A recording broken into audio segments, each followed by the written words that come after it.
What the flippin' flopsome happened to gaming? One down, two to go.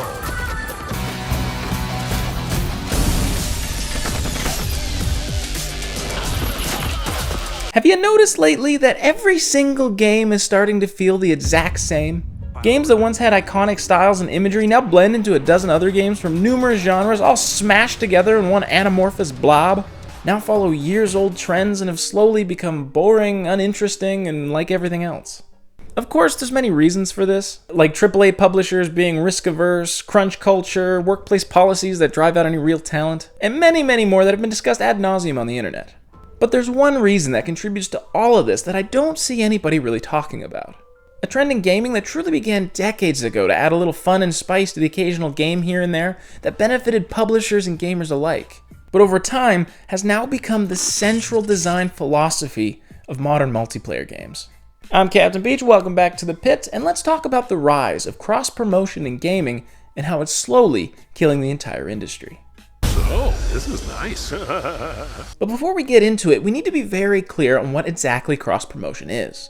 Cross-promotion is a form of marketing where customers of one product or service are targeted with the promotion of another product or service, often through a partnership of different and separate companies.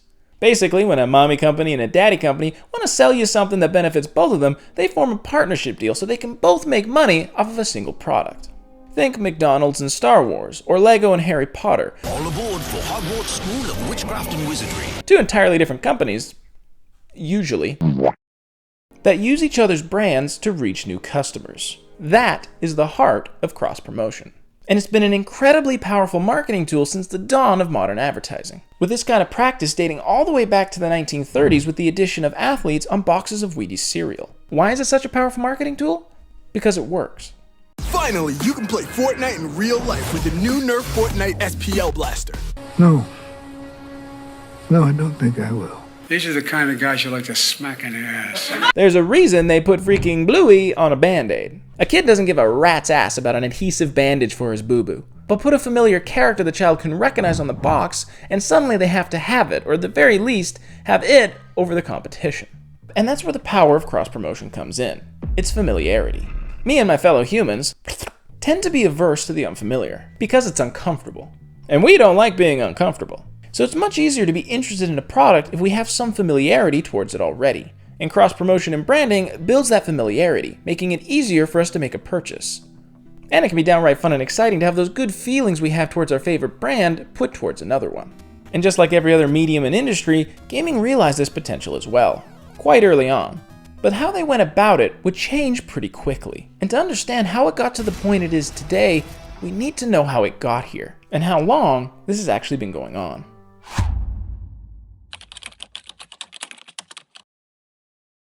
Cross-promotion has been used in gaming for almost as long as gaming has been around. In the 1980s, many popular brands experimented with making simple games that showed off their products and got more people engaged with their company. This includes businesses such as McDonald's, Johnson & Johnson, and even 7-Up releasing their own video games based on their products. And that practice still sometimes happens today. Heck, my local city has an app for the garbage truck schedule that comes with a little mini-game for sorting your trash. My tax dollar's working hard. It's a quick way to make something much more engaging and get people invested. But back in the day, companies quickly realized that an easier and much more effective way than making your own game was to simply use an already existing game and inject their brand directly into it. One of the first known examples of this was a partnership between Sega and Coca-Cola to create a custom version of the arcade game Space Invaders where the aliens you shoot down spell out Pepsi. I mean, it's not stopping protests, but that's pretty clever. And for many years from the 80s into the 90s, this style of advertising would continue with custom versions of popular games or brand-created promotional games. But once we got into the late 90s, things started to shift a bit. Technology had been improving rapidly and the scope and size of games were getting larger and larger and more advanced. At the end of the decade in 1999, the game Crazy Taxi would explode onto the scene and introduce the world to a brand new concept of in-game advertising. In Crazy Taxi, you're tasked with taxiing people around a city to get them to where they needed to be, just in case the name of the game wasn't a dead giveaway. However, the creators of the game sold some of the in-game destinations for ad space. A few of the locations you would drive people to included fast food restaurants like Pizza Hut and KFC, or even clothing stores like Levi's. This was the first major time a game wasn't designed specifically to promote a brand, but instead a game that was designed to just be a game with background space sold for advertising. This provided an interesting benefit to gamers and brands alike. For players, it brings the world to life in a way that games had never quite done. Just like I had discussed earlier, there's now familiarity built in, but from the real world. Locations that we could instantly recognize and make the game feel more lifelike. For the brands, they got to advertise their businesses in entirely new ways to millions of customers and connect to the newer generations where they were.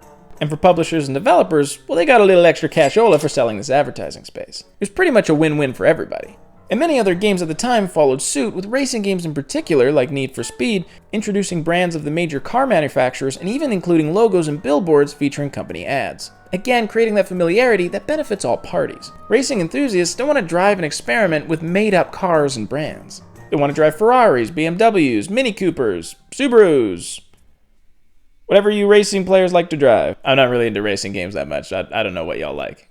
My racing knowledge starts and ends with Donkey Kong and Bowser being slower but can make other players lose balloons. And Lewis Hamilton was in Infinite Warfare. But this logo and billboard style trend would continue into the 2000s, with many games selling more and more advertising space. But also in new targeted ways. One notable example is Splinter Cell Chaos Theory from 2005 that was overflowing with advertising throughout its world, including Axe, Sprite, Nokia, and freaking Airwaves gum, among many others. This heavy advertising resulted in some pushback from consumers, but not nearly enough to make the publishers stop. It was just too lucrative, and enough people enjoyed the familiarity and feeling like they were still in the real world. Fine. If you don't know where the guns came from, then tell me something else that's useful. Airwaves, the amazing vapor release gum from Wrigley's. So the publishers kept pushing this with the next big evolution of cross-promotion with the release of Battlefield 2142 in 2006. And this is where things started to get spicy and kick up a notch.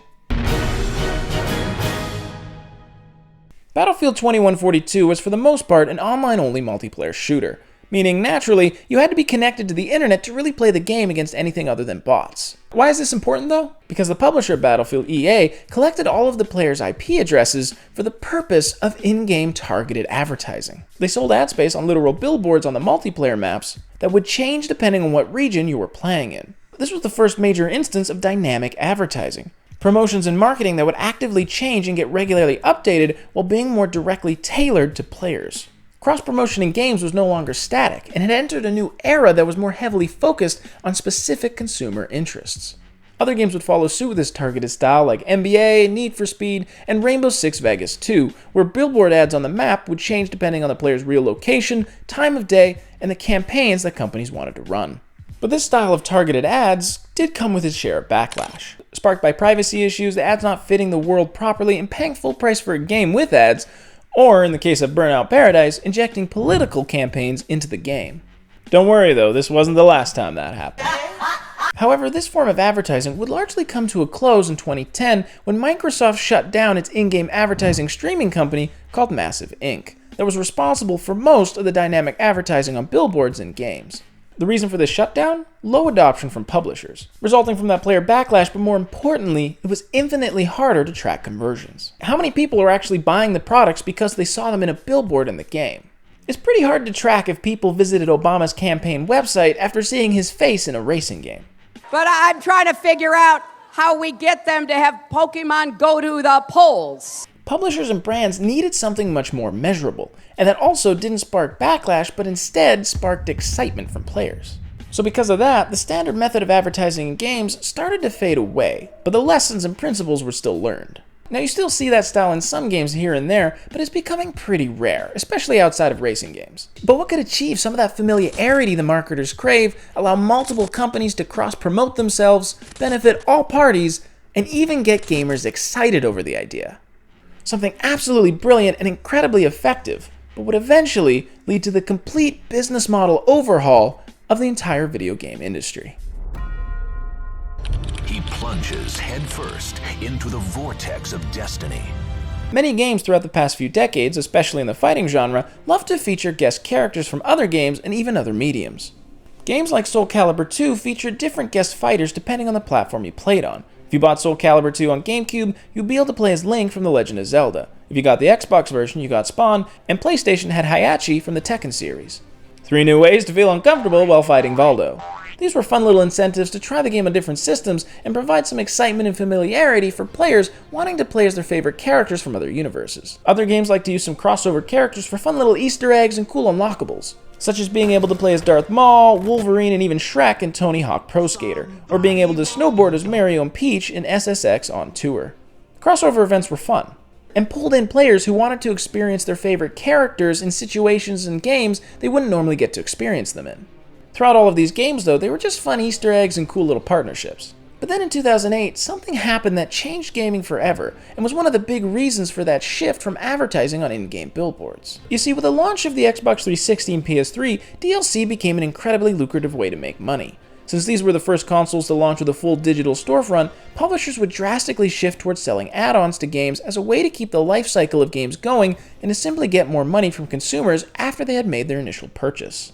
And in 2008, when Namco Bandai released Soul Calibur 4, they decided to do something that no other game had done before. A massive, front and center cross-promotion with Star Wars, where Darth Vader was an exclusive fighter for the PlayStation 3, Yoda was an exclusive character for the Xbox 360, and both consoles got Starkiller from the upcoming Star Wars The Force Unleashed video game. You might say, but Peach, Soul Calibur 2 had these platform-specific fighters. What's different about this? Well, two major reasons. One, Hayachi, Link, and even Spawn to a certain extent were feasible characters within the Soul Calibur world.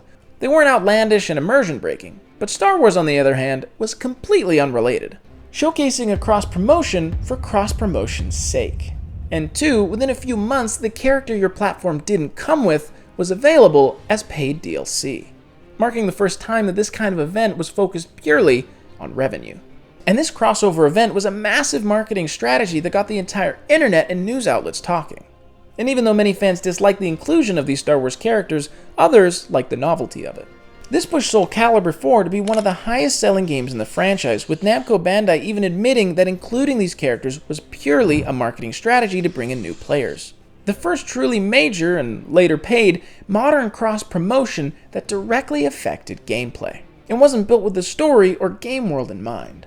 Midway Games had the same idea later that year by releasing Mortal Kombat vs. DC, another major cross-promotion with a host of planned DLC as well, but cut off early before it even started because of financial issues with the company. And nearly every fighting game after this would copy this strategy. Future Soul Caliburs, Mortal Kombat, Injustice, Tekken, Street Fighter all would implement this cross-promotion of guest characters from completely unrelated universes, making them big DLC events. And even Marvel vs. Capcom, a series built on crossover, would of course join in on this DLC event trend with their own post-launch fighters.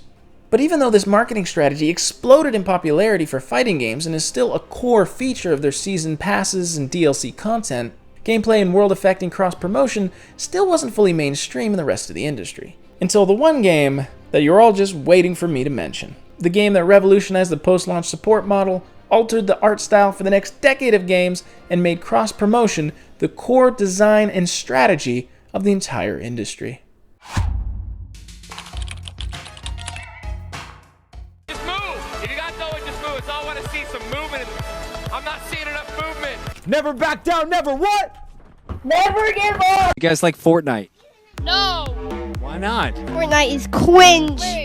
Fortnite is so cringe! Fortnite exploded onto the scene with an entirely new business model that would grow to be the primary business strategy for nearly every multiplayer game going forward: the Battle Pass and the Skin Shop.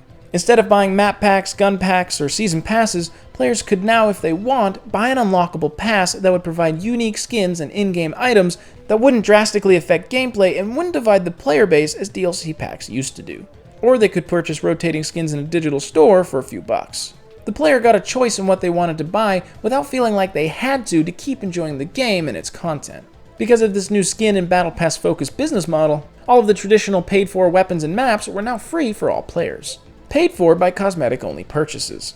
The developers made their money, and the players got a stream of free content and cool skins that they could buy if they wanted to. The Season Pass was dead. Now everyone could enjoy the same game experiences. But there was a catch. In order to fund the development of all of this previously paid-for content, the skins and cosmetics would have to bring in enough money to compensate for the loss of Season Pass revenue. So what's the only option for that? You need to make the skins incredibly unique and make the players feel like they'd miss out if they don't buy them. So over time, Fortnite introduced wackier and wackier skins for players to enjoy. And it brought in the money. My gosh, did it bring it in. But in selling skins, especially if you want to keep selling to repeat customers and have them spend more and more of their money, you need to up the ante. You have to do something that brings them back and forces them to feel like they need to spend money. You need an event. And just like with Soul Calibur 4, they knew that cross-promoting with popular brands would create that special event feel and dial up the excitement and familiarity, especially when paired with one of the biggest cultural entertainment events in history.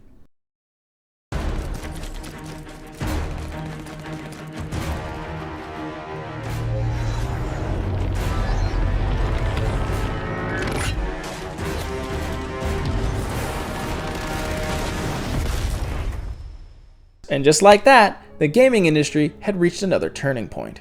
After this incredibly popular tie-in with the massive Avengers Infinity War movie, the floodgates for monetizing crossovers absolutely burst, spurring on a wave of in-game special events. Fortnite would continue adding more and more cross-promotional skins, which would sell like gangbusters, as some estimates place their total revenue since launch at as high as $40 billion, driven purely by their Battle Pass, skin shop, and of course, cross-promotions. It's become such a huge success that Fortnite has become a go-to for promoting new movies, TV shows, and even political campaigns.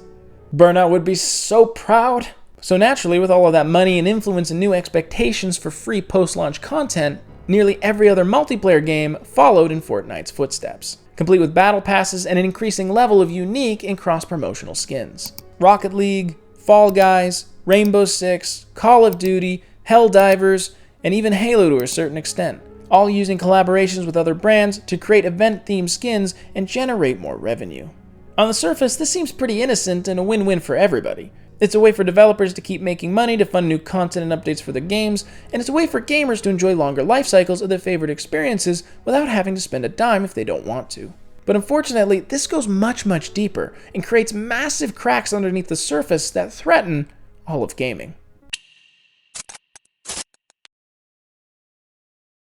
So why is cross-promotion such an issue? Hold on, dumbass. Because it creates and/or elevates three massive problems that ruin the very foundation of what makes gaming fun. The first major problem is it makes modern multiplayer games all homogeneous. All of them start to feel the same and lose their uniqueness. What makes them special? Now, instead of games representing interesting worlds, environments, experiences, and characters, you have a half a dozen completely unrelated games all featuring the freaking Teenage Mutant Ninja Turtles. They all create increasingly wackier skins, follow the exact same grindy battle pass model, and slowly throughout the game's lifecycle completely lose sight of where it came from. And because they all utilize the same cross-promotion model, they build their systems, mechanics, art style, and character design around that monetization strategy to increase their sales and squeeze out as much money out of players as they can, using boatloads of data and metrics to optimize the experience not for gameplay, but for revenue. Meaning as this trend carries on and publishers continually optimize their game for the best ways to improve conversions, the differences between games get smaller and smaller. They all start to feel the same. Which brings me into the second major problem, and that is the loss of creativity and identity in games. No longer do studios focus on fleshing out and expanding on the lore of a game world or investing in new characters and story, ideas, innovations, or building something truly unique and one of a kind. Instead, it becomes an arms race to see who can get the most collaborations and who can get to unused collaborations first, and who can use familiarity and consumer psychology the best to keep players coming back and spending more. No longer is a game world built upon, instead it's torn apart with other worlds forced in. And those other worlds are just brands used purely for their recognition to generate more money. And this leads into the final major problem with this. It all prioritizes profits over passion in development. Instead of a studio wanting to tell their story and feel excitement for what they can create and design, the characters they can make, the emotions they can feel, the never-before-seen experiences built for gamers, everything just becomes a vehicle to sell somebody else's brand. We lose what makes games special, what makes them an amazing medium unlike anything else. And we're left with the exact same brands and characters again and again and again. And while the publishers win in the short term with their ever-increasing profits, we end up losing.